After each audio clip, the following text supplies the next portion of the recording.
Welcome to our new vlog, Visual Thinking for those who think that they cannot draw. As children, we used to draw non-stop, right on our walls, on our breakfast tables, on the paper napkins. Even we used to scribble naughty drawings about our teachers or friends on the blackboards to make them embarrassed. Haven't we all done that? Well, at least some must admit.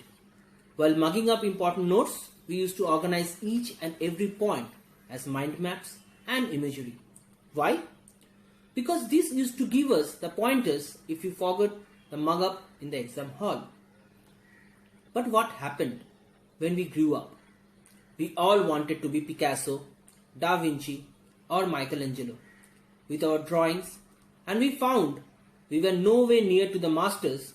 We all stopped drawing. Even scribbling on papers. We started telling ourselves drawing is not for grown-ups. And what happened in that?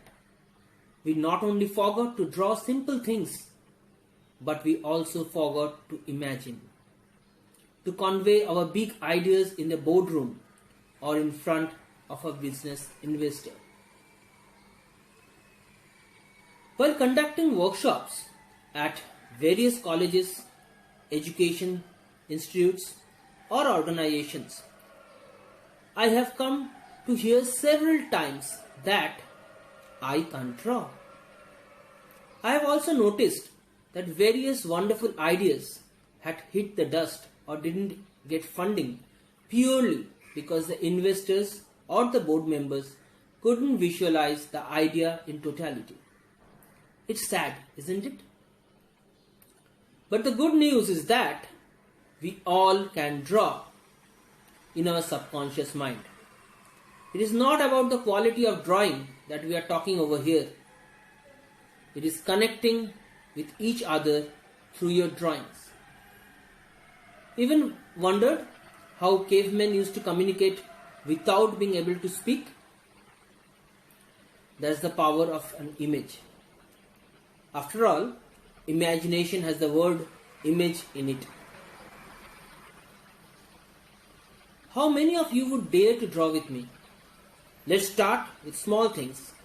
Since we all love text, we will start with first three alphabets of English language, A, B and C. And this will also use some others. But I will only restrict myself to alphabets. Are you game? So here we go. As I have promised, we will start drawing with the first three alphabets of English language. So the first one, the A. I create a A, simple, isn't it? I will draw a W below it. Draw a L, join another L in the reverse direction, create some eyes,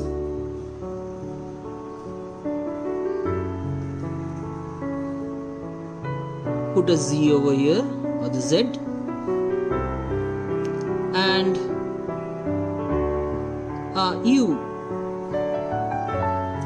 What do we get? A pencil. Isn't it fantastic? As well as easy? Let us now take the next alphabet, that is the B.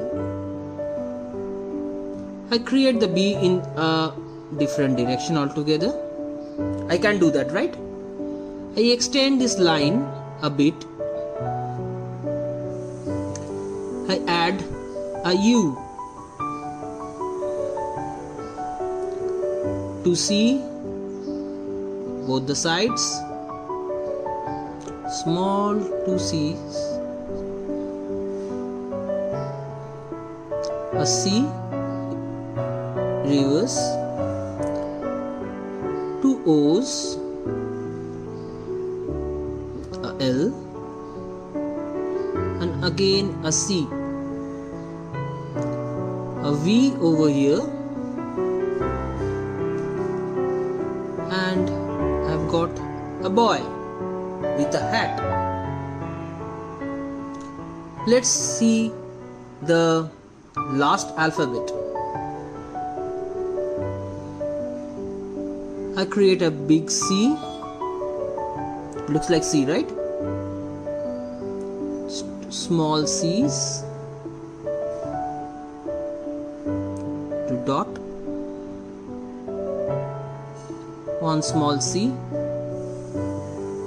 Small line here. Another C over here. Big C in the opposite direction. Line over here. One W over here.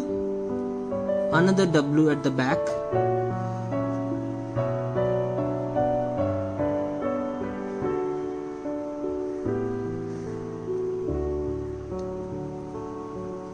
One S. One U over here. And one small M. Wish I can have two C's over here and one V. What do I get? I get a cow. So we can add certain things like this, some blobs over here, and a smiling cow. Isn't that awesome?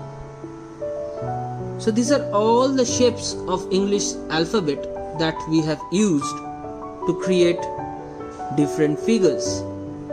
Isn't it very easy, and we should be able to do all these things ourselves? Hope you have liked watching this video. Thank you so much.